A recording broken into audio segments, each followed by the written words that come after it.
wabarakatuh. Hai anak-anakku sayang, how are you today?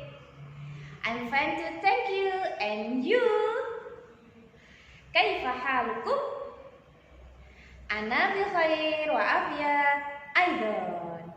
Bertemu lagi ya dengan Ustazah Nurul di pembelajaran tema 1, yaitu pertumbuhan dan perkembangbiakan makhluk hidup, di subtema yang keempat, yaitu pertumbuhan dan perkembangan tumbuhan. Pada pembelajaran sebelumnya kalian sudah mempelajari bahwasannya tumbuhan itu sama dengan makhluk hidup yang lain, yaitu mengalami pertumbuhan dan perkembangbiakan. Perkembangbiakan pada tumbuhan itu dibedakan menjadi 2, yaitu perkembangbiakan secara alami dan perkembangbiakan secara buatan. Perkembangbiakan secara alami itu bisa dilakukan melalui 4 cara, yaitu dengan biji, tunas, umbi, dan spora. Contoh tumbuhan yang berkembang biak secara alami melalui biji adalah jeruk, semangka, melon, mentimun, dan lain-lain. Setelah ini kita akan belajar perkembangbiakan tumbuhan melalui umbi.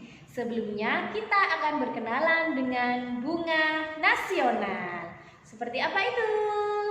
Tada! Bunga nasional Indonesia. Bunga adalah bagian dari tumbuhan. Bunga diperlukan dalam proses perkembangbiakan sebagian tumbuhan. Ada banyak jenis bunga yang ada di sekitar kita. Beberapa negara memiliki bunga nasional. Bunga nasional adalah bunga yang dapat mewakili karakteristik sebuah bangsa dan negara. Misalnya bunga tulip, dikenal sebagai bunga negara Belanda. Bunga mawar lebih dikenal sebagai bunga negara Inggris. Sementara itu, Indonesia juga memiliki 3 bunga nasional. Sebutan lain untuk bunga di Indonesia adalah puspa. Ketiga bunga nasional Indonesia adalah bunga melati putih disebut dengan puspa bangsa, bunga anggrek bulan disebut dengan puspa pesona, dan bunga Rafflesia arnoldi disebut dengan puspa langka. Bunga yang berwarna-warni itu memiliki banyak manfaat bagi pemiliknya. Contohnya untuk hiasan di dalam rumah, memperindah taman, dan digunakan di acara-acara tertentu seperti pernikahan. Perkembangbiakan tumbuhan dengan umbi. Perkembangbiakan tumbuhan juga dapat dilakukan dengan umbi.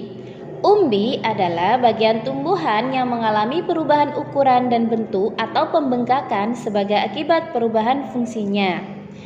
Umbi dibagi menjadi 3, yaitu umbi batang, umbi lapis, dan umbi akar. Kentang dan ubi jalar adalah contoh tanaman yang berkembang biak dengan umbi batang. Bawang dan bunga bakung berkembang biak dengan umbi lapis, sedangkan wortel dan singkong berkembang biak dengan umbi akar. Coba kalian perhatikan umbi yang muncul pada tanaman-tanaman berikut. Nah, kalian bisa melihat ada calon tumbuhan baru seperti di kentang ini. Ada kelihatan kecil itu, nah itu namanya umbi. Begitupun di bawang merah, ada seperti tumbuhan hijau yang baru. Nah itu juga disebut dengan umbi. Ketiga umbi, yaitu umbi batang, umbi akar, dan umbi lapis, itu memiliki persamaan. Yang pertama, ketiga umbi tersebut sama-sama terdapat di dalam tanah. Yang kedua adalah bagian tubuh tumbuhan yang mengalami pembesaran atau sebagai tempat menyimpan cadangan makanan. Yang ketiga yaitu bisa berkembang biak dengan cara vegetatif alami. Sekarang kita akan cari tahu perbedaan dari umbi batang, umbi akar, dan umbi lapis. Yang pertama umbi batang. Umbi batang terbentuk dari batang yang mengembang. Tumbuh tunas pada bagian umbi batang dan memiliki akar tunggang. Yang kedua umbi akar. Umbi akar terbentuk dari akar yang mengembang, tumbuh tunas pada bagian umbi akar, dan memiliki akar serabut. Yang ketiga umbi lapis. Umbi lapis terbentuk dari lapisan daun yang tersusun atau bertumpuk, tumbuh tunas pada bagian pangkal daun, dan memiliki akar serabut. Nah anak-anak, Tahukah kamu mengapa bawang merah disebut sebagai umbi lapis? Nah, karena bawang merah itu memiliki umbi yang terbentuk dari tumpukan pangkal daun yang tersusun rapi dan berlapis-lapis.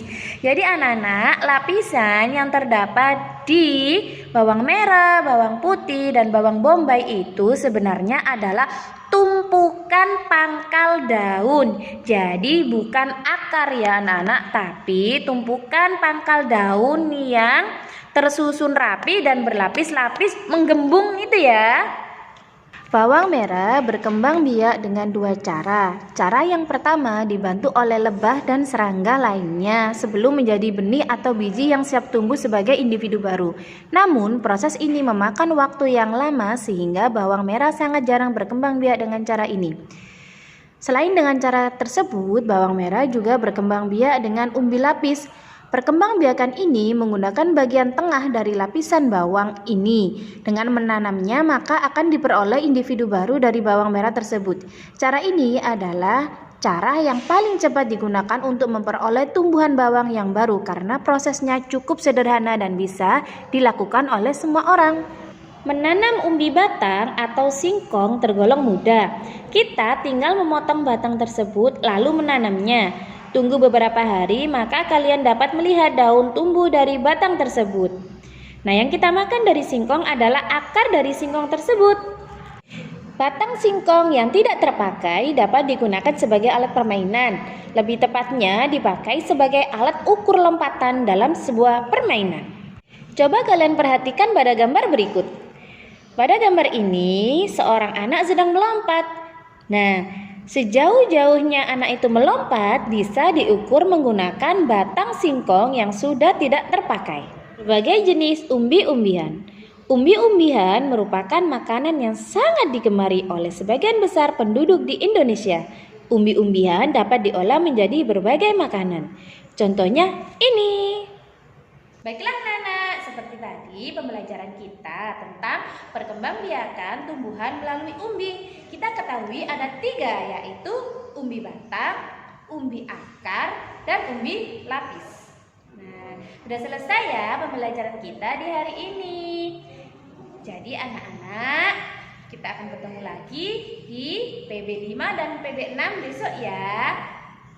Oke. Don't forget to pray on time. Don't forget to read of Holy Quran. Don't forget to obey your parents. Don't forget to study hard. And bye-bye. Saya akhiri. Wassalamualaikum warahmatullahi wabarakatuh.